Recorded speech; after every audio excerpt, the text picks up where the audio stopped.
casualties. That particular incident was, you have air defenses and the lot's coming in and you hit most of it. And we absolutely do. We have incredible air defenders. Every once in a while, you might have one, unfortunately, we call it a squirter that makes its way through. And in that particular case, it happened to hit a tactical operations center that was fortified, but these are powerful weapons. So we certainly will do, as I said, moments like that as we remember them and we take care of them and take care of their families only stiffen our resolve to ensure that we do this properly. Thank you. Yep. Right here. Thank you, Secretary Hegseth. I had two questions for you. First, are there currently any American boots on the ground in Iran? No, but we're not going to go into the exercise of what we will or will not do. I think it's one of those fallacies for a long time that this department or presidents or others should tell the American people this, and our enemies, by the way, here's exactly what we'll do. Here's exactly how long we'll go. Here's exactly how far we'll go. Here's what we're willing to do and not do. It's foolishness. And so President Trump ensures that our enemies understand we'll go as far as we need to go to advance American interests. But we're not dumb about it. You don't have to roll 200,000 people in there and stay for 20 years. We've proven that you can achieve objectives that advance American interests without being foolish about it. Now, will we be bold about it? Are we willing to be decisive about it? Do we put months and months of planning into what kind of effects we want to achieve? Absolutely. But going forward, why in the world would we tell you, the enemy, anybody, what we will or will not do in pursuit of an objective? We fight to win. We fight to achieve the objectives the President of the United States has laid out, and we will do so unapologetically. Thank you. Is there any significance to Israel carrying out the strike to kill the Ayatollah? And I wanted to know, what was your immediate reaction to finding out about his killing? I think Israel did a great job in the conduct of that operation. President Trump put a 4-week timeline right on here, it. Are you please. saying that's wrong? Yeah, thank you. You mentioned during the briefing, General Kane, that there would be additional troops sent to the region. Could you say how many troops currently are involved in this operation and how many additional troops are planned to go in this next phase? I don't want to talk specifics because that would tip the enemy off. We have more tactical aviation flowing into theater just based on the time it took to get it out there. I think we're just about where we want to be in terms of total combat capacity and total combat power for Admiral Cooper. One of the things, though, that a commander, he'll consistently assess the trajectory of the campaign. Is he on or off trajectory? And then make an ask of the joint force, which will then develop options for consideration by the Secretary and the President to either increase or in some cases decrease the amount of combat capability that we have over there. I heard the question about 4 weeks. It's the typical NBC sort of gotcha type question. President Trump has all the latitude in the world to talk about how long it may or may not take. 4 weeks, 2 weeks, 6 weeks. It could move up. It could move back.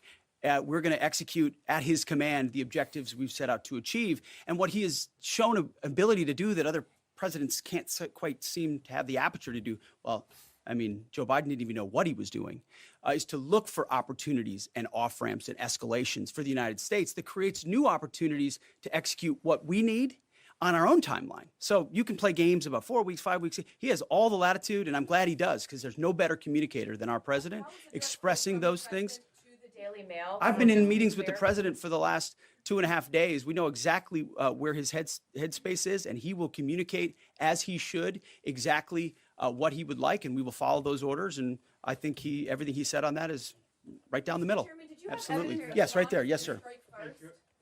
Thank you very much, Secretary. I left my hometown of Sakis in Iranian Kurdistan in 1996.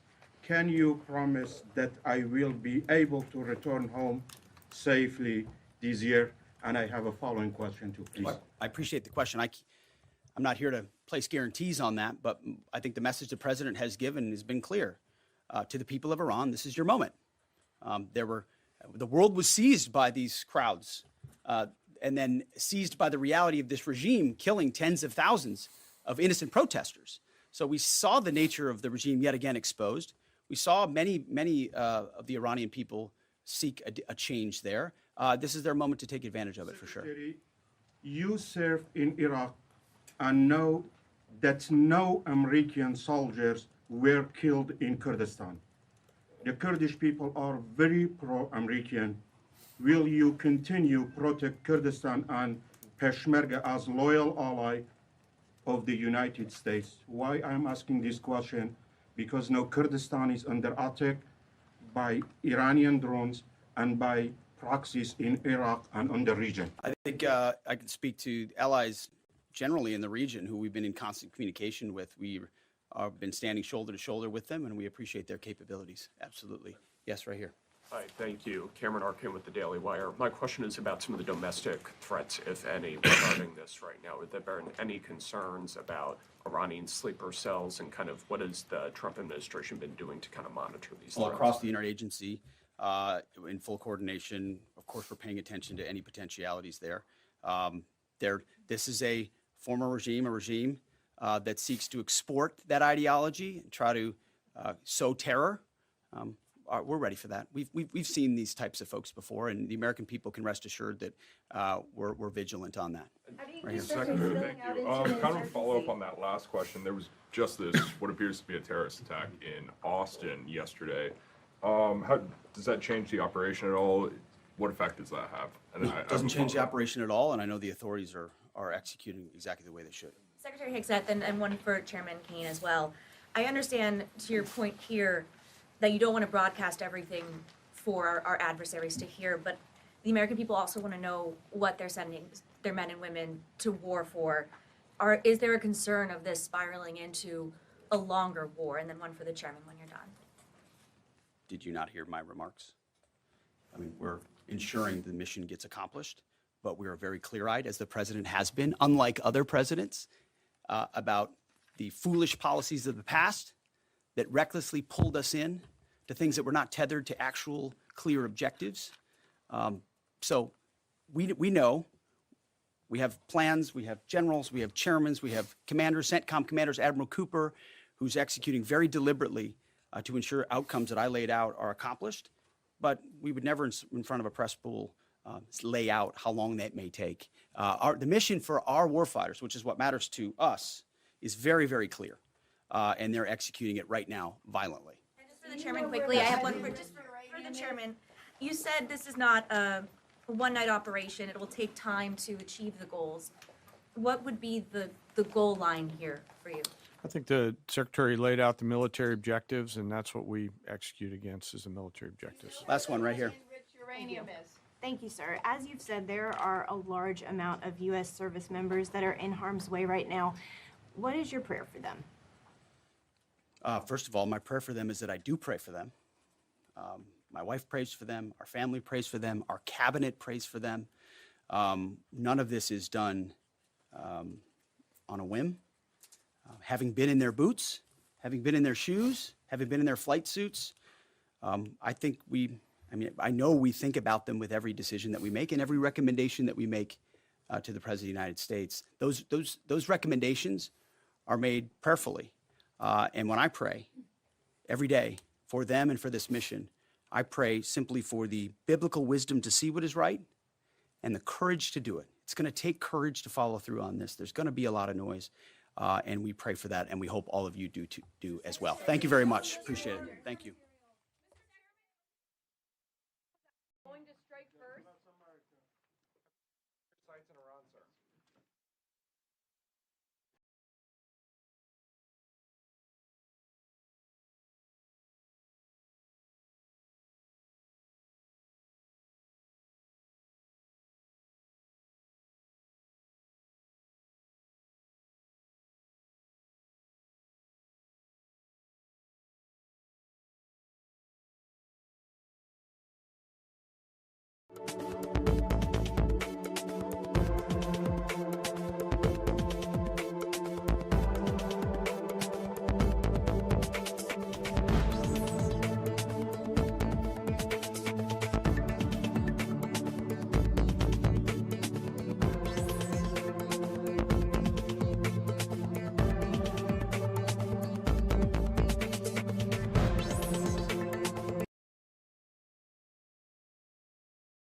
GPT never gives you good answers. Never. You know why? Because you're treating it like Google. like Siri, like Bing, like every other thing you just type random stuff into. That's the problem. Here's what the smart ones do instead. Watch this. Stop. Please stop using ChatGPT like it's Google. Get AI certified in 28 days and you won't recognize yourself. So I'm over 42 and I just got AI certified in less than a month.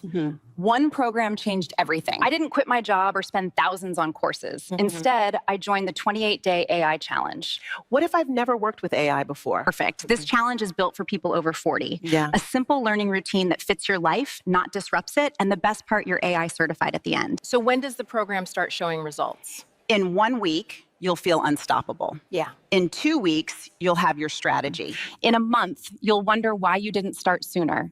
Tap the screen to join us.